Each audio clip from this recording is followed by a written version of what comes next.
स्वागत। आजच्या ठळक घडामोडी। लोटे परशुराम येथील लक्ष्मी ऑर्गॅनिक कंपनी विरोधात पर्यावरणवादी आक्रमक। मनुस्मृती दह नंदिनी महाराष्ट्राच्या कानाकोपऱ्यातून भीम अनुयायी महाडमध्ये दाखल। नामदार रामदास आठवले यांच्या वाढदिवसानिमित्त महाड ग्रामीण रुग्णालयात RPI कडून फळांचं वाटप। ICSच्या स्नेह संमेलनात अभिनेते अरुण कदम यांचा हास्य कल्लोळ। जिल्हास्तरीय विज्ञान प्रदर्शनात रोटरी स्कूलची सलग दुसऱ्यांदा दमदार कामगिरी। सविस्तर वृत्त। रत्नागिरी जिल्ह्यातील पश्चिम घाटाच्या पर्यावरण दृष्ट्या संवेदनशील क्षेत्र असलेल्या लोटे परशुराम MIDC मध्ये लक्ष्मी ऑर्गॅनिक कंपनीत सुरू असलेलं PFAS या अत्यंत घातक रसायनांचं उत्पादन तातडीनं आणि कायमस्वरूपी बंद करण्यात यावं अशी मागणी निवेदनाने पर्यावरणवादी सामाजिक कार्यकर्ते अनुज अनंत जोशी यांनी राज्याचे उद्योग मंत्री आणि रत्नागिरी जिल्ह्याचे पालकमंत्री उदय सामंत यांच्याकडे केली आहे। उद्योग मंत्री उदय सामंत यांना दिलेल्या या निवेदनात माधव गाडगीळ समिती, कस्तुरी रंगन समिती तसेच महाराष्ट्र शासनाच्या राणे समितीच्या शिफारशींचा स्पष्ट शब्दात संदर्भ देऊन पश्चिम घाट आणि कोकणातील पर्यावरणीय समतोल आणि मानवी आरोग्याला दीर्घकालीन धोका निर्माण करणाऱ्या येथील रासायनिक उद्योगांवर कठोर निर्णय घालण्याची गरज असल्याचं सांगण्यात आलं आहे। लक्ष्मी ऑर्गॅनिक कंपनीबाबत दिलेल्या निवेदनात अनुज जोशी यांनी म्हटलंय, इटली येथील मिटेनी SPA ही कंपनी PFAS प्रदूषणामुळे 2018 मध्ये बंद पडली होती। या कंपनीच्या कारभारामुळे इटलीच्या व्हेनेटो प्रांतातील सुमारे 3.5 लाख नागरिकांचे पिण्याचं पाणी दूषित झालं होतं। या गंभीर प्रकरणातून जून 2025 मध्ये इटलीच्या न्यायालयानं कंपनीच्या 11 माजी अधिकाऱ्यांना एकत्रित स्वरूपात तुरुंगवासाची शिक्षा सुनावली। ही जुनी मशिनरी आणि तंत्रज्ञान भारतात आणून लोटे परशुराम येथे वापरलं जात असल्याची धक्कादायक माहिती समोर आली आहे। आता जी आपल्याकडे कंपनी येते लोट्यामध्ये त्याबद्दल काय सांगतो? लोट्यामध्ये कंपनी येत नाही आहे। लोट्यामध्ये जी कंपनी आलेली आहे ऑलरेडी लक्ष्मी ऑर्गॅनिक नावाची एक कंपनी लोटे MIDC मध्ये सध्या सुरू आहे आणि सोशल मीडियावरून अनेक ठिकाणावरून अशा प्रकारची चर्चा सुरू आहे की PFAS नावाचा जो एक पदार्थ आहे जो प्लास्टिकसारखाच एकदा तयार झाला की कधीही नष्ट होत नाही, कायमस्वरूपीचं रसायन आहे ते, जे एकदा निर्माण झालं की कधी नष्ट होत नाही अशा प्रकारचं रसायन आहे। त्या संदर्भामध्ये वारंवार शासकीय यंत्रणेकडनं सांगितलं जात आहे की अशा प्रकारचा पदार्थ इथे तयार केला जाणार नाही, परंतु ज्या वेळेला सोशल मीडियावरून अशा प्रकारची चर्चा सुरू होती, वेगवेगळे जे नेटिझन्स आहेत ते या संदर्भामध्ये वेगवेगळ्या प्रकारच्या टिप्पण्या करताना किंवा माहिती देताना दिसत होते, त्यावेळेला सत्य जाणून घेण्याचा मी प्रयत्न केला। आम्ही कंपनीशी संपर्क साधला, त्यावेळेला अधिकृत कंपनीच्या सूत्रांकडून असं समजलं आहे की त्या पदार्थाची निर्मिती ऑलरेडी मागच्या मार्च नंतर या ठिकाणी सुरू झालेली आहे लोटे MIDC मध्ये आणि त्यांना जी सरकारकडून परवानगी मिळाली आहे त्याच्या 1/3 पदार्थ ते आता सध्या तयार करतात आणि त्याच्यातून निर्माण होणारं जे सांडपाणी कचरा आहे किंवा जे सांडपाणी आहे जे पर्यावरणासाठी घातक असू शकतं त्याची विल्हेवाट ते तळोजा येथे नेऊन त्या पदार्थाची सांडपाण्याची विल्हेवाट लावतात। परंतु वास्तविक अशी परिस्थिती आहे की लोटे औद्योगिक वसाहतीमध्ये अनेक असे कारखानदार आहेत की ज्यांच्यावर सातत्याने आरोप होत आले की त्यांनी जे सांडपाणी आहे ते रसायन मिश्रित सांडपाणी थेट खाडीमध्ये किंवा नद्यांमध्ये सोडून या ठिकाणी प्रदूषण केलेलं आहे। मग अशा प्रकारचे प्रदूषणाचे आरोप लोटे MIDCतल्या कारखानदारांवर होत असताना आणखी एक अशाच प्रकारचा या ठिकाणी कारखाना किंवा घातक प्रोडक्शन सुरू करावं असे आग्रह सरकारकडून का केला जातो आहे? एका बाजूला सरकार पश्चिम घाट किंवा कोकणातील पर्यावरणाच्या संरक्षणासाठी माधव गाडगीळ समिती असेल किंवा रंगनाथन समिती असेल किंवा राणे समिती असेल अशा प्रकारच्या समित्या स्थापन करतं आणि त्यांच्या शिफारसी आम्ही अंमलात आणू असं सांगतं, परंतु प्रत्यक्षात कोणत्याही प्रकारच्या त्यांच्या शिफारसी ह्या अंमलात आणल्या जात नाही। आज रत्नागिरी जिल्ह्याचे जे पालकमंत्री आहेत, उद्योगमंत्री आहेत, उदय सामंत हे खेडमध्ये आले होते, त्यांना मी निवेदन दिलेलं आहे आणि विनंती केलेली आहे की अशा प्रकारच्या जर काही घटना घडत असतील लोटे MIDCमध्ये तात्काळ थांबवा. हे जे आमचा विरोध हे रासायनिक जे प्रदूषणकारी कारखाने आहेत त्यांना आहे. ज्या PFASचं जे उत्पादन जर सुरू झालेलं असेल तर ते तातडीने बंद केलं गेलं पाहिजे. ते प्रोडक्शन बंद करावं. बाकी अन्य प्रोडक्शन त्यांनी पर्यावरणाचे सर्व नियम पाळून या ठिकाणी करण्यास आमची कोणतीही हरकत नाही आहे. परंतु यापुढे लोटे MIDC असेल किंवा कोकण असेल या ठिकाणी कोणतेही पर्यावरणाला घातक असे प्रकल्प आणू नये. माधव गाडगीळ समिती असेल, रंगनाथन समिती असेल किंवा राणे समिती असेल, त्यांनी जे केलेल्या शिफारसी आहेत त्याची काटेकोर अंमलबजावणी राज्य सरकारचे उद्योगमंत्री म्हणून त्यांनी त्या अंमलबजावणीचे आदेश द्यावेत आणि केंद्र सरकारकडून देखील तशा प्रकारचे अंमलबजावणीचे आदेश हे त्यांनी प्राप्त करून घ्यावेत अशी मी त्यांना आज विनंती केलेली आहे. 25 डिसेंबर 1927 रोजी डॉक्टर बाबासाहेब आंबेडकरांनी महाड येथे मनुस्मृतीचं दहन करून सामाजिक समतेसाठी ऐतिहासिक लढा उभारला होता. या घटनेच्या स्मृतीप्रित्यर्थ दरवर्षीप्रमाणे यावर्षी देखील मनुस्मृती दहन दिनी महाडच्या चौदारतळे परिसरात महाराष्ट्राच्या कानाकोपऱ्यातून भीम अनुयायी मोठ्या संख्येनं दाखल झाले होते. डॉक्टर बाबासाहेब आंबेडकरांना अभिवादन करण्यासाठी तसेच सामाजिक समतेचा संदेश देण्यासाठी अनुयायी एकवटले असून परिसरात जय भीमच्या घोषणांनी वातावरण भारावून गेलं होतं. रिपब्लिकन पार्टी ऑफ इंडियाचे राष्ट्रीय अध्यक्ष तथा केंद्रीय सामाजिक न्याय मंत्री नामदार रामदास आठवले यांच्या वाढदिवसानिमित्त तसेच 25 डिसेंबर 2025 रोजीच्या मनुस्मृती दहन दिनानिमित्ताने महाड ग्रामीण रुग्णालयात रुग्णांसाठी सामाजिक उपक्रम राबवण्यात आला. महाड तालुक्यातील रिपब्लिकन पार्टी ऑफ इंडियाच्या वतीने रुग्णांना सेवा मिळावी या उद्देशाने महाड ग्रामीण रुग्णालयात दाखल असलेल्या रुग्णांना फळांचं वाटप करण्यात आलं. हा उपक्रम रिपब्लिकन पार्टी ऑफ इंडियाचे महाड तालुका अध्यक्ष मोहन खांबे यांच्या मार्गदर्शनाखाली पार पडला. यावेळी विशाल खांबे, माणिक खांबे, तालुका सचिव लक्ष्मण जाधव, कोकण प्रदेश संघटक केशव हाटे, संतोष हाटे यांच्या विशेष प्रयत्नातून कार्यक्रम यशस्वी झाला. या प्रसंगी रिपब्लिकन पार्टी ऑफ इंडियाचे सर्व पदाधिकारी आणि कार्यकर्ते बहुसंख्येने उपस्थित होते. तसेच महाड ग्रामीण रुग्णाचे डॉक्टर आणि कर्मचारी वर्ग देखील उपस्थित होते.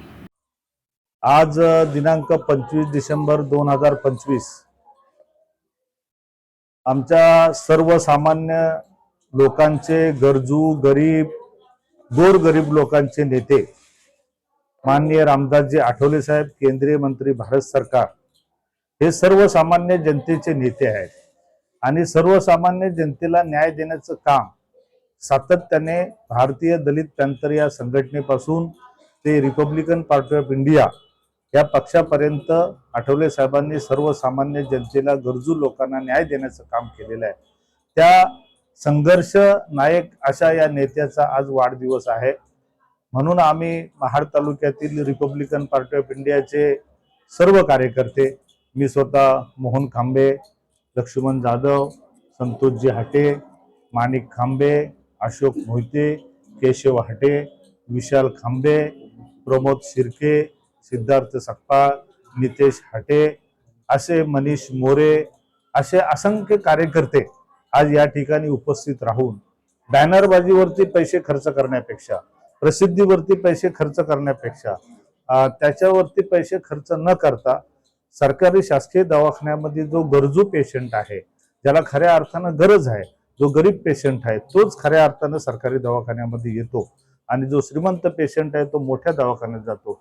अशा गरजू पेशंटना एक फळ वाटप करण्याचा कार्यक्रम माननीय रामदासजी आठवले साहेब, रिपब्लिकन पार्टी ऑफ इंडिया राष्ट्रीय अध्यक्ष यांच्या वाढदिवसाच्या निमित्तानं आज या ठिकाणी ऐतिहासिक क्रांतीभूमीतल्या शासकीय रुग्णालय महाड या ठिकाणी आज आम्ही रिपब्लिकन पक्षाच्या सर्व कार्यकर्त्यांनी साहेबांच्या वाढदिवसाच्या निमित्तानं आणि आमचे जिल्हाध्यक्ष नरेंद्र गायकवाड यांच्या आदेशावरून आज या ठिकाणी नरेंद्र गायकवाड यांनी सांगितलं की बॅनरबाजी जास्त प्रमाणात न करता आपण गरजू लोकांना कशा प्रकारची मदत करता येईल आठवले साहेबांच्या वाढदिवसाच्या निमित्तानं, अशा प्रकारचा सक्त आदेश जिल्हाध्यक्ष यांनी सर्व कार्यकर्त्यांना दिला की आपण सगळ्यांनी गरजू लोकांना मदत करा साहेबांच्या निमित्ताने. म्हणून या ठिकाणी आम्ही गरजू लोकांना फळ वाटप केलेले आहेत.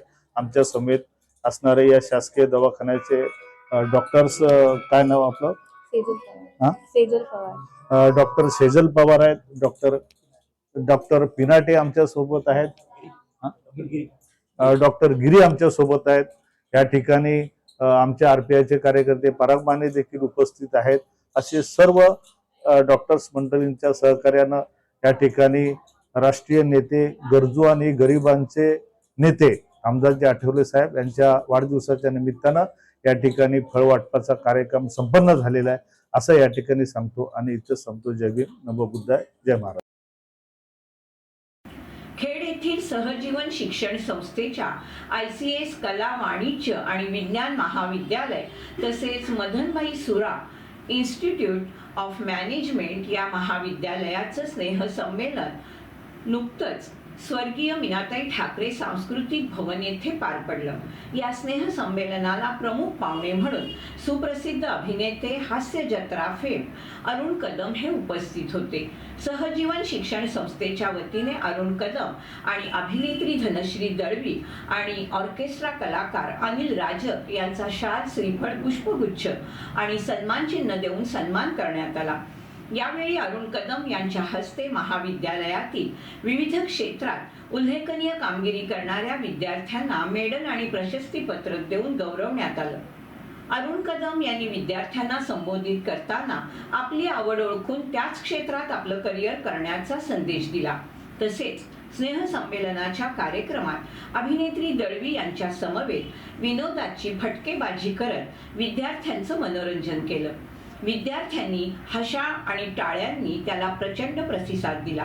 व्यासपीठावर सहजीवन शिक्षण संस्थेचे उपाध्यक्ष नंदकुमार गुजराथी, कार्याध्यक्ष मंगेशभाई बुटाला, विश्वस्त विलासभाई बुटाला, महाविद्यालयाच्या गव्हर्निंग काउन्सिलचे चेअरमन ॲडव्होकेट आनंद भोसले, ICS महाविद्यालयाच्या प्राचार्य डॉक्टर अनिता औटी, MBA महाविद्यालयाचे डायरेक्टर डॉक्टर प्रसाद भणगे तसेच इतर संस्था पदाधिकारी उपस्थित होते. कार्यक्रमाचं सूत्रसंचालन सांस्कृतिक विभाग प्रमुख डॉक्टर अमोल पाटील आणि धनश्री नायर यांनी केलं, तर आभार प्रदर्शन ग्रंथपाल डॉक्टर राजेश राजम यांनी केलं. अरुण कदम यांनी विद्यार्थ्यांच्या कार्यक्रमाचा आस्वाद घेत सर्व विद्यार्थ्यांचं कौतुक केलं.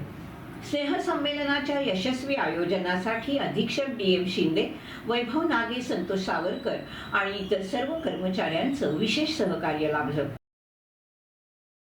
शिक्षण विभाग, जिल्हा परिषद Ratnagiri new English school Devrukh आणि गुरुवर्य काकासाहेब सफई विज्ञान कनिष्ठ महाविद्यालय आणि Rajan innovation and activity centre Devrukh यांच्या संयुक्त विद्यमाने दिनांक 23 आणि 24 डिसेंबर 2025 या कालावधीमध्ये संपन्न झालेल्या 53व्या रत्नागिरी जिल्हा विज्ञान प्रदर्शनात रोटरी स्कूलच्या विद्यार्थ्यांनी सलग दुसऱ्यांदा प्रथम क्रमांक पटकावून उज्ज्वल यश संपादन केलं.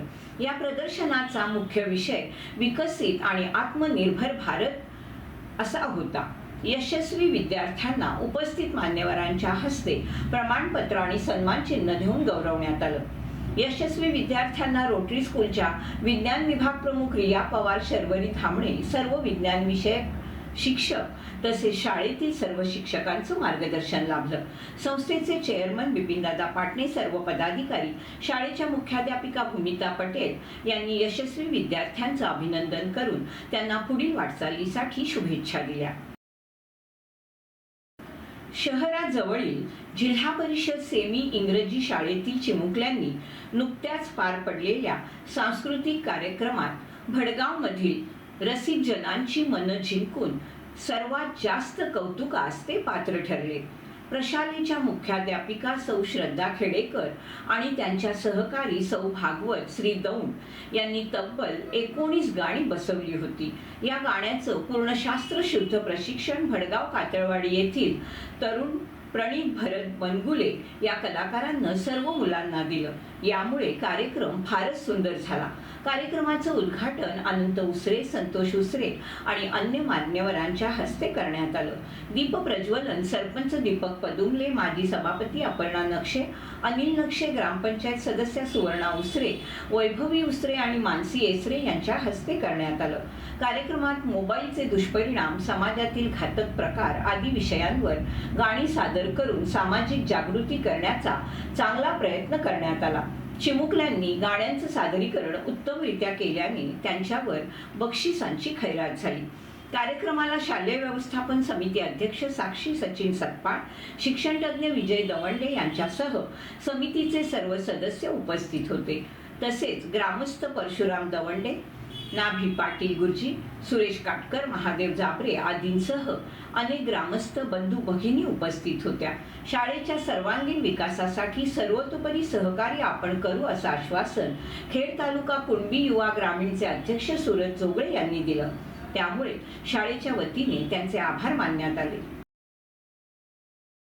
रोटरी इंग्लिश मीडियम स्कूल खेडमध्ये मंगळवार दिनांक 23 डिसेंबर 2025 रोजी बालवाटिका विभागातील विद्यार्थ्यांचा बचपन हा वार्षिक स्नेहसंमेलन उद्घाटन सोहळा जल्लोषात संपन्न झाला। मंगलमय सुरुवात प्रमुख पाहुणे नवनिर्वाचित नगरसेवक स्वप्नील सैतवडेकर, रोटरी स्कूलचे चेअरमन बिपिनदादा पाटणे, विश्वास सोमण, शाळेच्या मुख्याध्यापिका भूमिता पटेल, अमीर पाटणे, कुणाल पाटणे, सनील गांधी, पत्रकार अनुज जोशी यांच्या हस्ते दीप प्रज्वलन आणि सरस्वती मातेच्या प्रतिमेचं पूजन करून उद्घाटन करण्यात आलं। त्यानंतर नवनिर्वाचित नगरसेवक स्वप्नील सैतवडेकर यांचे संस्थेचे चेअरमन बिपिनदादा पाटणे यांनी स्वागत केलं। शाळेच्या मुख्याध्यापिका भूमिता पटेल यांनी व्यासपीठावर उपस्थित असलेल्या सर्व मान्यवरांचा पुस्तकरूपी भेट देऊन सन्मान केला। कार्यक्रमाचे प्रमुख मान्यवर स्वप्नील सैतवडेकर यांनी विद्यार्थ्यांचं कौतुक केलं आणि वार्षिक स्नेहसंमेलनाला शुभेच्छा दिल्या। या प्रसंगी शैक्षणिक वर्ष 2025-26 मध्ये उत्कृष्ट कामगिरी करणाऱ्या बालवाटिका विभागातील विद्यार्थ्यांना प्रमाणपत्र, सन्मानचिन्ह देऊन गौरवण्यात आलं। या वार्षिक स्नेहसंमेलनामध्ये बालवाटिका विद्यार्थ्यांनी आपले कला आविष्कार सादर केले। ढोल पथकाने श्री गणेशाच्या आराधनेनं कार्यक्रमाची सुरुवात झाली। मराठी, हिंदी, इंग्रजी अशा विविध गाण्यांवर नृत्य सादर करण्यात आली। साऊथ डान्स, डोझर डान्स, राजस्थानी, पंजाबी नृत्य आविष्कार सादर करण्यात आले। सदरच्या पारितोषिक वितरण सोहळ्यासाठी उच्च माध्यमिक विभाग प्रमुख राहुल गाडवैल, माध्यमिक विभाग प्रमुख शैलेश देवळेकर, प्राथमिक विभाग प्रमुख तेजश्री कानडे, पूर्व प्राथमिक विभाग प्रमुख प्रीतम वडके, सर्व शिक्षक, शिक्षकेतर कर्मचारी, पालक, विद्यार्थी उपस्थित होते। संस्थेचे चेअरमन बिपिनदादा पाटणे, सर्व पदाधिकारी, शाळेच्या मुख्याध्यापिका भूमिता पटेल, सर्व शिक्षक आणि शिक्षकेतर कर्मचाऱ्यांनी वार्षिक स्नेहसंमेलनाच्या कार्यक्रमाला शुभेच्छा दिल्या। जिल्हा परिषद प्राथमिक शाळा तळे, जांभुळवाडी, तालुका खेड येथे दिनांक 25 डिसेंबर 2024 रोजी डिजिटल साहित्य वितरणाचा कार्यक्रम संपन्न झाला। किंजळे, तालुका खेड गावचे दानशूर व्यक्तिमत्व शाहीर श्री शंकर दादा सखाराम गायकवाड यांच्या सौजन्याने शाळेसाठी ब्लूटूथ विथ माईक स्पीकरचं वितरण करण्यात आलं। या डिजिटल साहित्यामुळे विद्यार्थ्यांना कविता, गायन, भाषण, विविध गाणी तसेच सांस्कृतिक कार्यक्रम सादर करण्यासाठी चांगला उपयोग होणार आहे। शाहीर शंकरदादा गायकवाड यांनी यापूर्वी देखील शाळेला टीव्ही आणि इतर शैक्षणिक साहित्य देऊन मोलाचं सहकार्य केलेलं आहे। विद्यार्थ्यांनी अधिकाधिक प्रगती साधावी आणि उच्च पदावर जावं यासाठी त्यांनी मनापासून शुभेच्छा दिल्या। तसेच मुलांना ज्या ज्या शैक्षणिक कमतरता जाणवतील त्या दूर करण्यासाठी सदैव कटिबद्ध राहील अशी ग्वाही देखील त्यांनी दिली। या कार्यक्रम प्रसंगी शाळा व्यवस्थापन समितीचे अध्यक्ष विवेकेश महादे, शाळेचे मुख्याध्यापक रवींद्र इटकर, शिक्षक निलेश कांदेकर, शाळेचे माजी विद्यार्थी शैलेश खापरे, अक्षय लोलम, ओंकार शिर्के, बाळू शिर्के तसेच शाळेतील विद्यार्थी उपस्थित होते।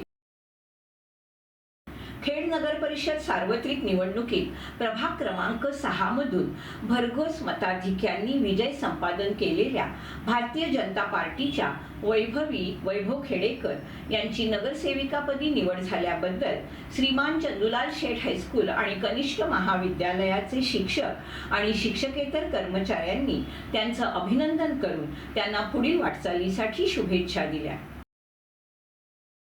जिल्हा परिषद प्राथमिक शाळांच्या बीटस्तरीय हिवाळी क्रीडा स्पर्धा श्री वडची आई मंदिर रायपाटणच्या प्रांगणात जिल्हा परिषद शाळा रायपाटण नंबर 1 च्या नेतृत्वाखाली दिनांक 23 डिसेंबर 2025 रोजी संपन्न झाल्या. उद्घाटन प्रसंगी रायपाटण गावचे सरपंच निलेश चांदे, व्यवस्थापन समिती अध्यक्ष किशोर गुरव, तंटामुक्ती अध्यक्ष उमेश पराडकर, गावकरी संघाचे अध्यक्ष विलास गांगड, माजी पंचायत समिती सदस्य भास्कर सुतार, पोलीस पाटील महादेव देवरेकर, मृण्मयी पांचाळ, माजी विद्यार्थी संघाचे उपाध्यक्ष मंगेश पराडकर, विनायक निखारगे, सुदेश कोलते, प्रसाद देसाई, प्रकाश पाताळे आणि सचिव रवींद्र पांचाळ तसेच रायपाटण कारवली पाचल जवळेथर केंद्राचे केंद्रप्रमुख उपस्थित होते. मान्यवरांच्या हस्ते दीपप्रज्वलन आणि प्रतिमा पूजन करण्यात आलं. क्रीडा ज्योत पेटवून क्रीडा स्पर्धेची सुरुवात झाली. दिवसभरामध्ये विद्यार्थ्यांनी क्रीडागणांवर सांघिक खेळ, खो खो, कबड्डी, लंगडी तसेच वैयक्तिक खेळ, धावणे, उंच उडी, लांब उडी, थाळीफेक, गोळाफेक यामध्ये कौशल्य दाखवलं. या खेळातून खेळाडूंनी चपळाई, शिस्त, जिद्द आणि संघभावना दाखवली. उमेश पराडकर यांनी जनरल चॅम्पियनशिप देऊन पाचल केंद्राचा गौरव केला. सर्व यशस्वी खेळाडूंना माजी विद्यार्थी संघ जिजामाता विद्या मंदिर रायपाटण यांनी ट्रॉफी देऊन गौरवलं. स्पर्धा यशस्वी करण्यासाठी नंबर 1 शाळेच्या मुख्याध्यापिका दीपाली धावडे, सुनील भांडेकर, अश्विनी माने यांनी मेहनत घेतली. महाड तालुक्यातील शिवतर विभागात बिबट्यांचा वावर वाढल्याने नागरिकांमध्ये भीतीचं वातावरण आहे. आज सकाळी 10च्या सुमारास कुंभे शिवतर गावात बिबट्यानं थेट शेतकऱ्यासमोर बैलावर हल्ला केला. या हल्ल्यात शेतकरी सीताराम बांबू साळुंके यांचा बैल जागीच ठार झाला. घटनेची माहिती मिळताच वन विभागाचे अधिकारी आणि कर्मचारी तातडीने घटनास्थळी दाखल झाले आणि पंचनामा करण्यात आला. विशेष म्हणजे अवघ्या 1 महिन्याच्या कालावधीत शिवतर विभागात बिबट्यानं 3 कुत्री आणि 2 बैलांचा फडशा पाडला. त्यामुळे परिसरात भीतीचं वातावरण निर्माण झालं. या घटनेचा फटका शिवतर माध्यमिक शाळेत ग्रामीण भागातून येणाऱ्या विद्यार्थ्यांना बसत असून पालकांमध्ये चिंता व्यक्त करण्यात येते. दरम्यान बिबट्याचा बंदोबस्त करून त्याला तात्काळ जेरबंद करावं अशी जोरदार मागणी ग्रामस्थ आणि विद्यार्थ्यांकडून करण्यात येते. वन विभागाकडून नागरिकांना सतर्क राहण्याचे आणि रात्रीच्या वेळी बाहेर न पडण्याचं आवाहन करण्यात आलंय. आपण पाहिल्याप्रमाणे वन अधिकारी वगैरे सर्व ग्रामस्थ मंडळ, सरपंच, आम्ही स्वतः पोलीस पाटील आम्ही तिथे जागेवर जाऊन पाहणी केली. तर अतिशय जवळचाच हा रस्ता, लहान मुलांना जाण्याचा रस्ता आहे. शेतावर येणारी लोक त्यांचा कामधंदा करण्याचा हाच टायमिंग असतो. त्याच टायमिंगमध्ये भर दिवसा दुपारी सकाळी 10 वाजता तो हल्ला झालेला आहे. त्या हल्ल्यामध्ये त्या खोंडाचा जीव गेलेला आहे. प्रत्यक्ष ठिकाणी जाऊन पंचनामा झालेला आहे. पण असं भयभीत वातावरणामुळं शेतावर लोकांना जाण्यासाठी लोक चिंतेत आहेत, सगळी भयभीत झालेली आहेत. त्यामुळे शासनाने याच्यावर चांगला ठोस निर्णय घेऊन एखादा पिंजरा किंवा कुठलाही बंदोबस्त करावा अशी सर्व ग्रामस्थांची मागणी आहे. सीताराम बाबू साळुंके यांचा 4 ते 5 वर्षाचा खोंड बिबट्यांनी आज सकाळी 10:15च्या सुमारास तिथं विलास साळुंके यांच्या घराच्या समोरच्या बाजूला 100 मीटर रस्त्यापासून 100 मीटर अंतरावर पकडला. त्या बिबट्यांनी पकडला व लोक इथं आता भयभीत झालेले बिबट्यामुळं. तिथून चेरवाडी, तिथून येणारे शाळेला विद्यार्थी असतात. हे विद्यार्थी ह्याच रस्त्याने खाली येत असतात. त्या विद्यार्थ्यांच्या सुरक्षेचा प्रश्न आहे आणि शासनाने याच्याकडे गंभीरतेने लक्ष द्यावे अशी मी ग्रामस्थ म्हणून आणि गावचा सरपंच म्हणून मागणी करत आहे. माझे नाव श्रावणी गणेश साळुंके. मी रोज श्री समर्थ रामदास विद्या मंदिर शिवतर या हायस्कूलला शिकते आणि आज एका वासराला बिबट्याने धरलं. त्याच मार्गावरून आम्ही रोज शाळेत जातो आणि आमच्या गावातली पण 3-4 कुत्री त्या बिबट्याने धरलेली आहेत. तर याची प्रशासनाने दखल घ्यावी. सदर आज रोजी सरपंच साहेब यांचा फोन आल्यामुळे आम्ही तात्काळ इथं घटनास्थळी भेट दिली. घटनास्थळी भेट दिल्याच्या नंतर जागेची पाहणी वगैरे केली. तुम्ही आपले पत्रकार साहेब होते, पाटील साहेब होते आणि तिथून लगेच मी ताबडतोब आमच्या साहेबाला फोन केलं. साहेब म्हणले की तात्काळ तिथं जाऊन आपलं हे करा, पंचनामा वगैरे घटनास्थळी बघा, पाहणी करा आणि तिथं जनजागृतीची आपली जर सूचना द्या लोकांना. मागच आम्ही एक 4-8 दिवसापूर्वी रामदास पठारावरती तुमचा फोन आल्यावर आम्ही गेलतो. तिथं पण मीटिंग वगैरे घेतली, बॉम्ब फटाके वगैरे त्यांना जनजागृतीची सूचना वगैरे देऊन, म्हणजे रात्रीच्या वेळेस एकटे वगैरे बाहेर पडू नका, काय काम असलं तरच आपलं बाहेर वगैरे हे करा, काय आपलं थोडंसं जरा लहान लेकराला वगैरे हे करा, संध्याकाळी दिवस वाळायला बाहेर येऊ नका. तरी थोडंसं आपल्याला जरा सतर्क राहावं लागेल. तरी आमच्या पद्धतीने आम्ही आता पंचनामा करून तात्काळ लगेच मी महाडला आमच्या साहेबाकडे देतो आणि काय आपल्याकडून नुकसान भरपाई आपल्या शेतकऱ्याला आपण हे करून देतो आमच्या मार्फत. याचबरोबर वेळ झाली इथेच थांबण्याची. आपण पाहत राहा आपली लाडकी वाहिनी दीपवाहिनी.